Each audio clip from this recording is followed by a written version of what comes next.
Is, and I argue in the article that it's actually much more dangerous to not do anything and then having to track back and explain why you missed the opportunity, rather than at least probe and say 2 years later, say, I told you so. Yeah, that's what I've been telling you all the time, and you didn't listen. So you're already in the winning position. And even that example that you gave with the CFO, I think is a fascinating one, because there's one thing talking to the CFO about a risk profile with 50 or 30 high risks, which actually I don't think there's any way you can make that meaningful to the CFO, because what you could be talking to the CFO is saying, in 2019 we have a potential liquidity gap in your own budget because we run some scenarios on your budget, or there's a very high probability, and you can kind of give the actual numbers, that this budget will not be met within the next year and by so much within like a 95% confidence interval. Risk managers actually have the tools to talk to the CFO about CFO stuff, not risks. CFOs don't really care about risks, except the few risks that they have to manage from a legislative point of view, which is foreign exchange, liquidity, and so on. There's so much potential in the tools that are available to the risk managers, which many are ignoring. Sticking to the kind of easier likelihood consequence type stuff. But what I have found is that when you kind of say A and say we will integrate into decision making, immediately B comes along. But first B comes along saying that decision making is all about people, and hence you better understand how human brain works and how humans behave and what drives them and what really motivates them. But then immediately C comes along and is that here's the budgeting process, and you want to analyze the effect risks have on the budget, and there's a very limited time frame. It's not enough time to do a proper risk workshop, interviews, and then do a risk report. So you actually need other tools, like CFOs are already using. They're using scenarios, they're using sensitivity analysis. That's risk management.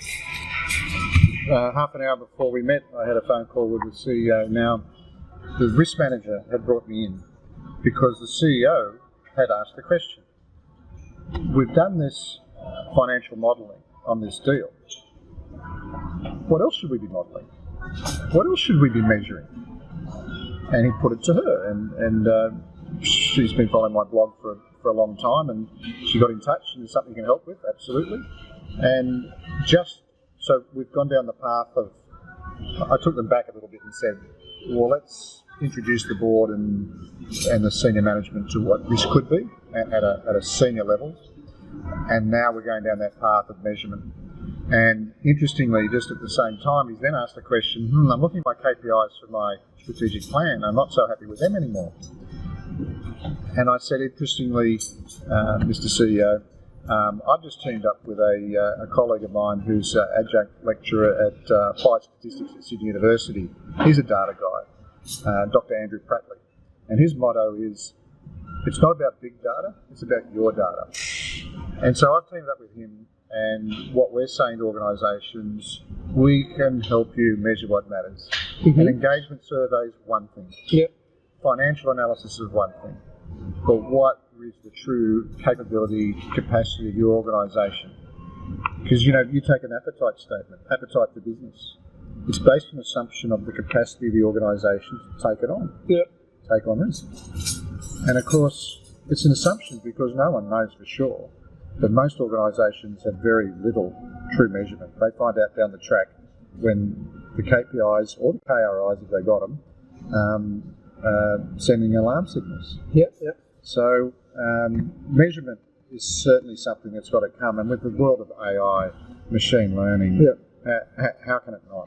How can it not? Yep. And even without going into such complexities, we already, since 1970s and 50s and 60s, we have plenty of tools that allow us to measure uncertainty. Yeah. Even now, your story reminded me of something that happened to me, which that's when I felt that risk, and hence I and my team made some impact. And that was when our sovereign fund had a subsidiary, which was technically outside of my scope. And the subsidiary was trying to get an approval from our CEO, which happened to be their CEO as well, an approval for a 5-year strategy. So they brought the financial models, all the projections, forecasted KPIs for the next 5 years to the CEO, And the CEO said, "You go. I'm not comfortable with this. This is overly optimistic. This is just completely unreal. You have not taken proper consideration of risk. Why don't you, even though it's outside of the technical scope, why don't you go and speak to our risk guys? Because they will look at they will model some scenarios together with you, and then you present something to me which is kind of went through the risk lens, and then I will feel much more comfortable about approving this 5-year multi-million-dollar strategy, because at the moment I feel super uncomfortable." And it was a fascinating exercise because it was the first time CEO sent us something, as opposed to us convincing him why we should constantly look at all the models and budgets.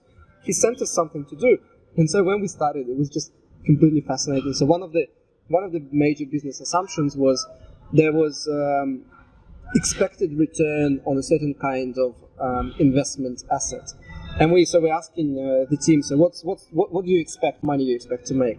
And they go, well, currently we've put in like 35%. And we're going like, okay, but we're trying to introduce some scenarios, so let's do like a range. What's your range? And he goes, well, like between 20 and 60%. That's how much we believe we will make money on this particular type of project. And we're going, fine, we believe you, but let us verify, because that's what risk managers does. They do homework. So we've done the homework. We found in Bloomberg some relatively comparable, close enough investment types, and the average return, historic return, was -20 to 5. So basically, it's a losing money asset most of the time with a very small upside. And we come back to them going like, well, your initial projection of like 20 to 60% upside doesn't really hold true. Like, let's maybe reconsider. And that's when the whole model started falling apart, obviously. So they had to change the strategy, and that's what risk management, I believe, is all about. When you start applying that to the real, tangible things, the strategy changes. Because people are so inherently over-optimistic and ignorant of some risks. It's like it's a little tree, and you give it a little shake, and immediately all the leaves are falling down. And the tree changes. Their strategy changed when we added risk to our strategy at the time. That strategy changed as well. Risk is such a powerful tool that when you add it to decision making, not because risk is amazing, but because humans are so predictably rational. Yes.